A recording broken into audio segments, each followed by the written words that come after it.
In this video, I wanted to introduce a perspective that I think is really useful for having a good relationship with your work. And that is that you are not your work, and more specifically, you are not your code. Okay, so I think that code is not just a programming language, it's a language. It's the language that ties you, your teammates, the computer, and your users together. Writing the perfect piece of code to work well for everyone involved is hard. As engineers, we're trying to find and implement the best solution, but the best solution for code can be based on a varied amount of factors. When we're building new things as engineers, there's a lot to consider. When and where will your users encounter the code? Or in other words, how will they use it? What edge cases do you have to account for? Low internet connection? What if they click around to places you don't expect? Who else is working with you on this project? Do they have differing opinions on how it should be built from you? And when is this code supposed to ship? Do you have to work within a tight deadline? With all of these considerations, it's hard to write the perfect piece of code.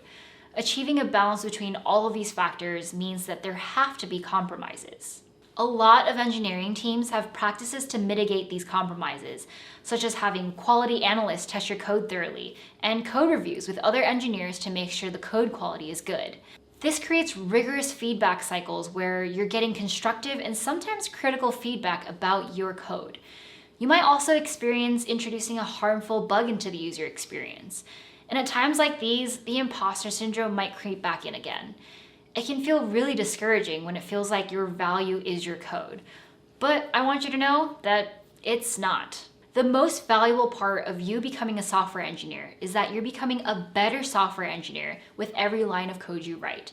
It's not as much about the code you've already written, so much as it is about how much you are improving. And in order to improve, you have to make mistakes.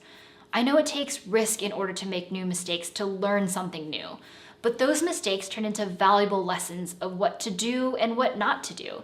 And those mistakes are going to make you a better engineer than you were yesterday. Sure, not everything you do is going to end in a smashing success from a business perspective, but with every bug that you introduce or every misstep is a valuable lesson that you can learn from to become a stronger engineer. So, as counterintuitive as it sounds, don't fear failure. It's a totally natural part of the process, and everyone fails all the time in tech. Instead, figure out a way to embrace and celebrate it. I hope that the team or community around you celebrates failure together, because it helps when people around you feel the same way about failure, that it's a lesson learned. It's also great when you can share those lessons learned with others. That way everyone can learn from your mistakes, and you can work as a team to figure out how to make sure that it doesn't happen again. Also, you, as an individual, are a breathing, changing human being. Code is not. It doesn't change unless you make it so.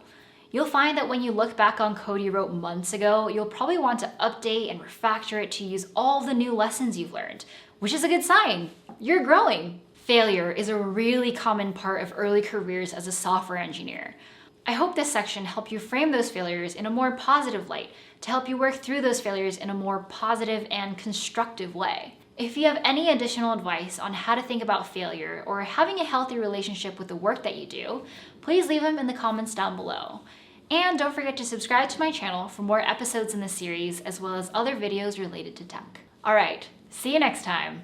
Bye!